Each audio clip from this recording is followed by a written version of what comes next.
What's up, everybody? It's good to be back. Samira and I were on a vacation down in Florida for about 10 days, had a baby shower for baby Leo, and that was amazing. Thank you for all of the gifts and those of you who came to the shower and all your encouragement and your love. We really appreciate that. You'll be seeing some clips from that baby shower here on this vlog, and hope you enjoy. And then later on in the vlog, I'm going to just be doing some teaching about what I see Circle Church to be in the future and the vision that I have that God's given me for a church here in Boston. Thanks.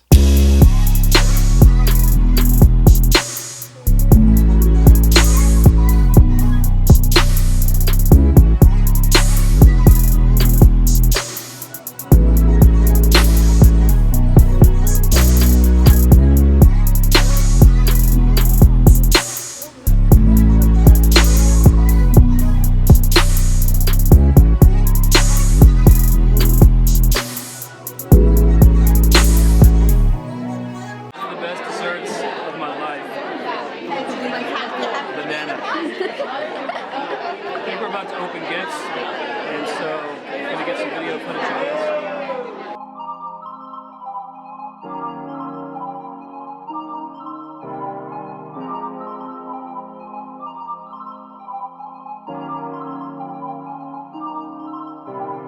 You're listening to Time.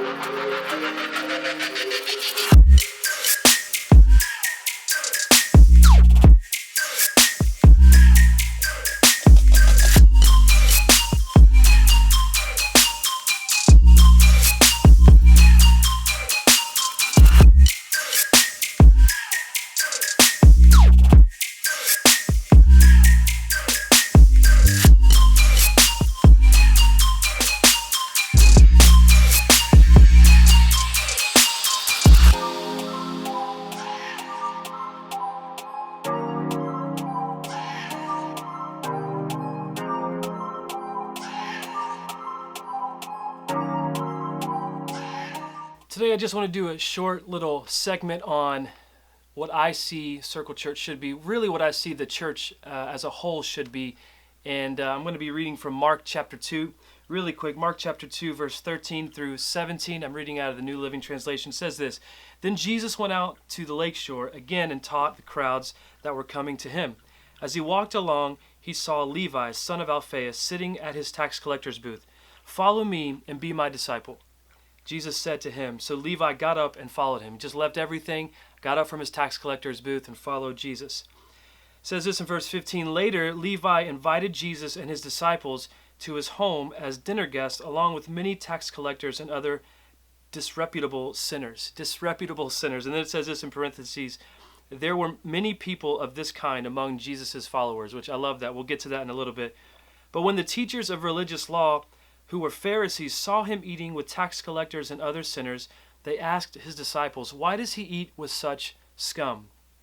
And then this is Jesus' response, and I love this, and this is the heart that we see for Circle Church, for the city of Boston. He says this: when Jesus heard this, he told them, "Healthy people don't need a doctor, sick people do.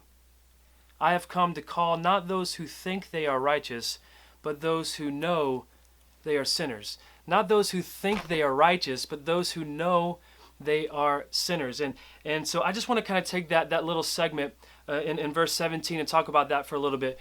What I see here at Circle Church is a church that people feel welcomed. People feel okay to be where they are in their journey with Jesus. Because I believe once people come into the church, they experience the love of Jesus, and they experience life-giving relationships with other people, it will transform their life. They will never be the same again. And that's exactly what happened here in the Bible. Jesus comes on the scene. He gets to this tax collector's booth, to this guy named Levi, and he says, "Hey, I want you to come and follow me." And everybody around him is like, why would he want to call Levi? Levi is his tax collector, and back in the day, tax collectors were just the kind of people that nobody wanted to hang out with, because they basically were cheaters and scammers, and they took more money than they needed to from people for their own good, for their own wealth. And And so Jesus called this guy right in the middle of his sin. Hey, I want you to follow me. I see potential in you. I see greatness in your life. And this guy left everything and he followed Jesus. And so the Pharisees of this day, the religious leaders, they had an issue with that. They're just like, why does Jesus hang out with such disreputable people, such scum, in fact, is what they said. And Jesus looks at them and he says this again. I'm going to read it one more time. He says, healthy people don't need a doctor. Sick people do. I have come not for those who think they are righteous, but those who know they are sinners. And I love what he's saying here. He's basically saying, I can't do anything with people if they think that they're righteous. I can't even do anything with those people. The type of people that I can use and the type of people that I could really change and transform are the people that know, hey, I'm not okay, Jesus. I'm coming to you. I'm going to start this journey with you, but I want you to know I'm not okay. I'm broken inside. I'm hurting. There's some sin in my life. I'm not okay. Jesus can do a whole lot more with that than he can with people who think that they're righteous. When people think that they have it all together, then there's no need for Jesus. There's no need for Jesus. And the problem is when we come to church or when we think about church, we think that we have to have it all together to walk into the church door. We have to look the part. We have to dress nice. We have to make sure our life and our family looks neat. Our kids aren't acting up and even if there was fighting and arguing going on in the car on the way to church, we need to make sure once we get into the church we're acting okay. We're acting like a good person, like a good family, but we know inside that there's brokenness. We know inside that there's hurting. That we know inside that we're not okay and we need Jesus. And even for those who won't step foot in the church because they think I'm too far gone, I've heard people say, I'll go back to church, but first I need to get my life right. And I think that's a little bit backwards. But I think sometimes we as the church, we kind of reinforce that by the way we judge others, or by the way we talk about righteousness, by the way we talk about how you should act in church.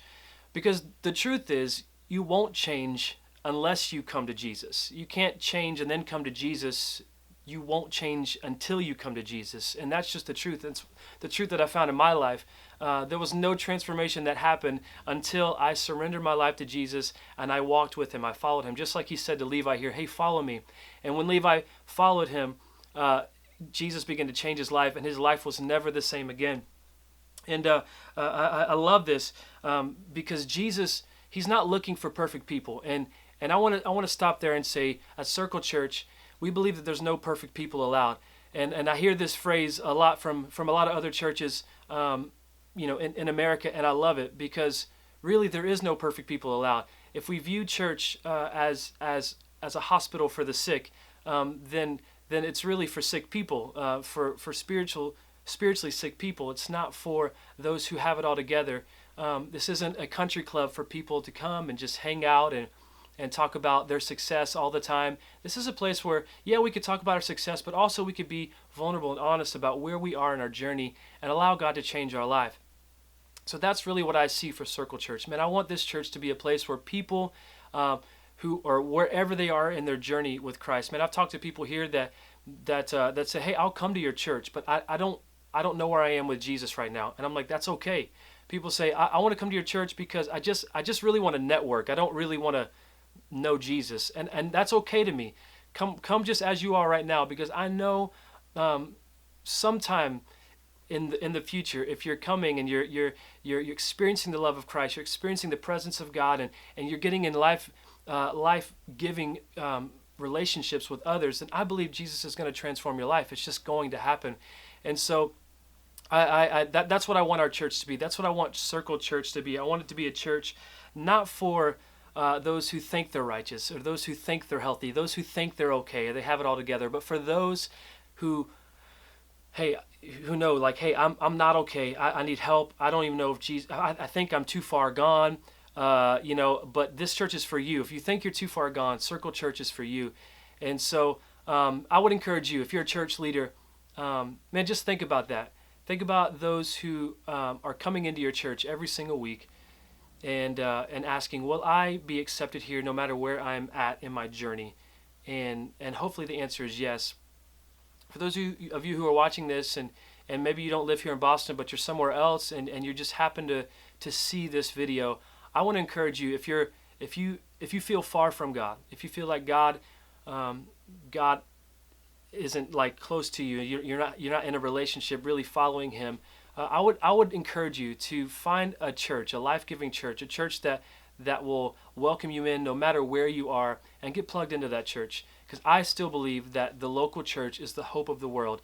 It is the answer to every question that you'll have. It's the answer to your loneliness. It's the answer to your depression, to your addictions. It's the answer to everything in your life that's broken, because Jesus came to build His church, and that's why I believe that the local church is the hope of the world. So if you're somewhere else in the world and you're watching this video, get involved with the local church, Bible-believing church that will lift you up and encourage you. If you're here in Boston, man, we'd love to connect with you. You can email us at boston@circlechurch.cc, boston@circlechurch.cc. You can email us there. You can comment here on YouTube. You can follow us on our Instagram, Twitter, or Facebook, and just talk to us that way. We just love to get connected with you. No strings attached. We just want to love on you, because I believe no matter where you are in your journey, that you can turn to Jesus, and He will transform your life. He will change your life. And so that's what I see as a church. I believe that the church is for people who can understand, hey, I'm broken, I'm in need, and that's just where I'm at. I believe the church can be for you. And so hopefully this was encouraging to you today. It was very encouraging to me, just to read back through this passage and know that Jesus loves us no matter where we are. And hopefully you're encouraged again, and we will see you next week. God bless.